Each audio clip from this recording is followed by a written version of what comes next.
Fresh Morning. Fresh Morning. Vous êtes sur les 104.5 Urban FM, la station urbaine. On est avec Jean-Paul. Jean-Paul, bonjour. Bonjour la fraîche. Comment tu vas ce matin? Ça va très bien. Alors, on parle de quoi sur l'actualité internationale? Aujourd'hui, nous allons un peu nous intéresser à la composition du nouveau gouvernement congolais, Congo-Brazzaville. Il faut savoir que, évidemment, le président Denis Sassou Nguesso avait été réélu en avril dernier pour un sixième mandat de 5 ans. Et donc, il a décidé de nommer un nouveau Premier ministre, selon le décret qui a été lu à la télévision nationale par M. Tsiba, le général Tsiba, qui est son directeur de cabinet. Alors, ce n'est pas un novice en politique qui devient Premier ministre, parce qu'il s'agit de M. Anatole Koliné Makosso. Anatole Koliné Makosso occupait, notamment dans l'ancien gouvernement, le gouvernement de M. Clément Momba, le poste de ministre de l'enseignement primaire et secondaire en charge de l'alphabétisation. Alors, c'est une personnalité que l'on dit très proche de la première dame, de Mme Antoinette Sassou Nguesso, dont il a occupé le poste de directeur de cabinet, après avoir occupé le poste de directeur de cabinet du président de la République, Denis Sassou Nguesso. Il faut savoir également qu'il est entré en politique dès 1990, après la conférence nationale. Et donc, depuis lors, il n'a cessé de graviter autour de, si tu veux, la famille présidentielle, dans laquelle il a fait, en quelque sorte, toutes ses classes. Et donc, il entre pour la première fois au gouvernement en 2011 en tant que ministre de la Jeunesse. Alors, donc, c'est quelqu'un, comme je le disais, qui n'est pas un inconnu des Congolais, puisqu'il est titulaire notamment d'un doctorat en droit privé de l'Université de Paris 2. C'est un magistrat de profession et qui est également un auteur de plusieurs ouvrages. Et donc, comme je le disais, il était ministre de la Jeunesse et de l'Instruction civique dans sa première entrée au gouvernement en 2011.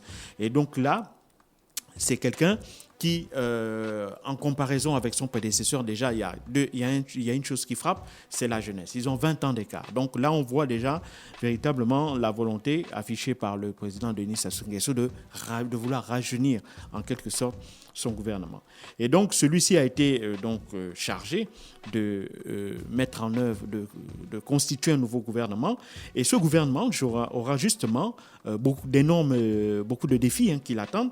Le premier, à savoir, c'est de lutter contre la corruption, d'améliorer les conditions d'accès à l'eau et l'électricité et surtout faire face aux nombreux arriérés de paiement de pensions de retraite. Parce qu'évidemment, là-bas, c'est une situation qui est particulièrement alarmante. Et puis, il devra aussi mettre en œuvre de nombreuses promesses de campagne, puisqu'il a occupé le poste de directeur de campagne adjoint au cours de la dernière campagne présidentielle de Denis Sassou Nguesso.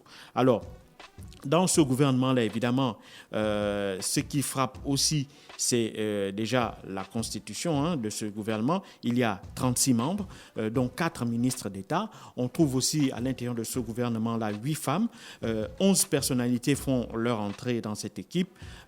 Et comme je le disais, cette équipe qui n'aura pas d'état de grâce, comme le président Denis Sassou Nguesso a demandé à son Premier ministre de se mettre immédiatement au travail. Et donc, lorsque l'on regarde la composition de plus près de ce gouvernement, il y a une personnalité qui fait une entrée remarquée. C'est celle de M. Denis Christel Sassou Nguesso, le fils du président Denis Sassou Nguesso. Lui, il hérite d'un portefeuille gouvernemental spécialement créé pour l'occasion, qui est celui de la coopération internationale et de la promotion du partenariat public-privé. Et évidemment, donc, il a là-dedans tout un panel de prérogatives, notamment en ce qui concerne, par exemple, les négociations de partenariat avec les États, les négociations d'accords de partenariat même avec de grands groupes privés. Donc, véritablement, c'est un poste très important. Et surtout que c'est un poste qu'il occupe à la suite d'un passage en tant que député. Il a été député et aussi il a été l'un des dirigeants de la Société nationale pétrolière, la SNPC. Malheureusement, dans son dos, il traîne malheureusement des soupçons de détournement d'argent, selon notamment les accusations qui sont portées par l'ONG Global Witness. Cette ONG internationale a également porté plainte contre lui lui. Et il y a des enquêtes en cours en France, notamment pour des questions de biens mal acquis. Et une plainte a même été déposée contre lui aux États-Unis au sujet d'un appartement de luxe à Miami. Alors, donc, pour certains observateurs de la politique congolaise, ils estiment que cette nomination au poste de ministre, cette entrée au gouvernement de Denis Christelle Sassou Nguesso est en fait un stratagème de la part de la famille de Sassou Nguesso pour tenter de le mettre à l'abri d'éventuelles poursuites judiciaires en lui faisant bénéficier d'une immunité. Et donc, à côté de cette entrée de Denis Christelle Sassou Nguesso, il y a aussi une autre entrée, c'est-à-dire celle d'un autre député et président du groupe parlementaire de l'UPADS à l'Assemblée nationale, donc l'Union pour le groupe parlementaire UPADS, qui est le premier parti d'opposition. Donc cette entrée de ce parti-là également a suscité beaucoup d'étonnement, puisqu'il s'agit de M. Honoré Sailly, qui est une personnalité également que les Congolais connaissent. Or, on sait qu'au cours de la dernière élection présidentielle, ce parti, qui est le parti qui avait été créé par M. Kolela, avait même vu son succès, le fils Kolela, qui était candidat pour la 3e fois à cette élection, décédé le jour même où les résultats étaient sortis.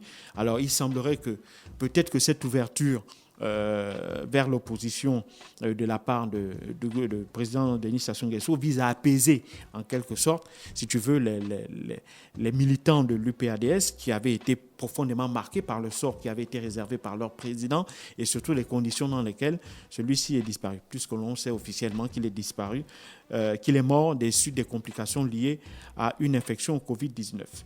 Donc, il faut aussi savoir que lorsque l'on regarde également monsieur Honoré Sailly, donc le représentant de l'UPADS, lui, il entre dans ce gouvernement donc, en tant que ministre de l'énergie et de l'hydraulique. C'est une personnalité que, comme je l'ai dit, qui a un doctorat en philosophie et en dehors, il occupait donc ce poste de député jusqu'à son entrée au gouvernement.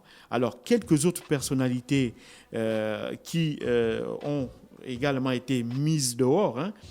Il y avait par exemple M. Henri Njombo, qui était au gouvernement, qui a occupé des postes ministériels dans les gouvernements successifs depuis 1997, ou encore Mme Yvonne Adélaïde Mongani, qui elle aussi qui était dans les différents gouvernements sans discontinuer depuis 2002. Ce sont ces deux personnalités-là importantes qui sortent de ce gouvernement. Et puis, il faut savoir que la géopolitique aussi a été respectée au Congo, puisque vous savez que Denis Sassou Nguesso, lui, il est originaire du nord du Congo, et donc la pratique voudrait là-bas que, comme lui, il est originaire du nord, que tous les premiers ministres soient originaires du sud. Donc c'est la raison pour laquelle M. Clément Mwamba et actuellement M. Anatole Coliné Makosso sont deux personnalités issues du Sud.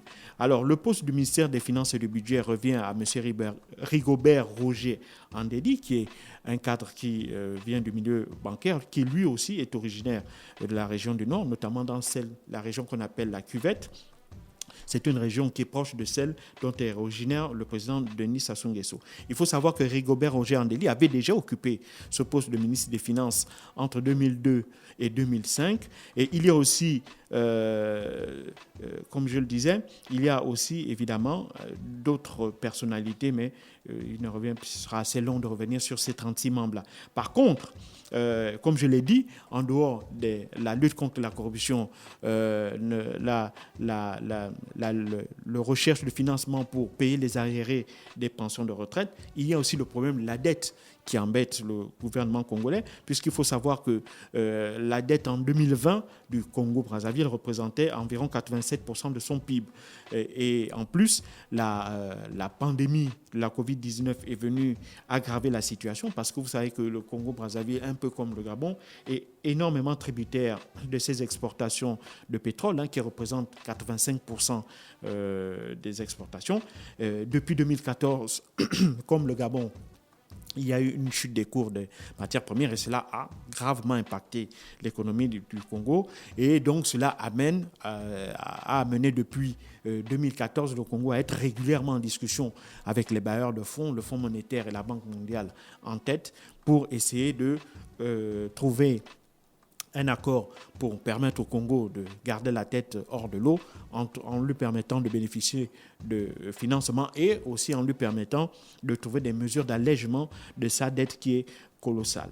Donc voici un peu décliné en quelques lignes le nouveau gouvernement congolais dont les compatriotes congolais attendent beaucoup.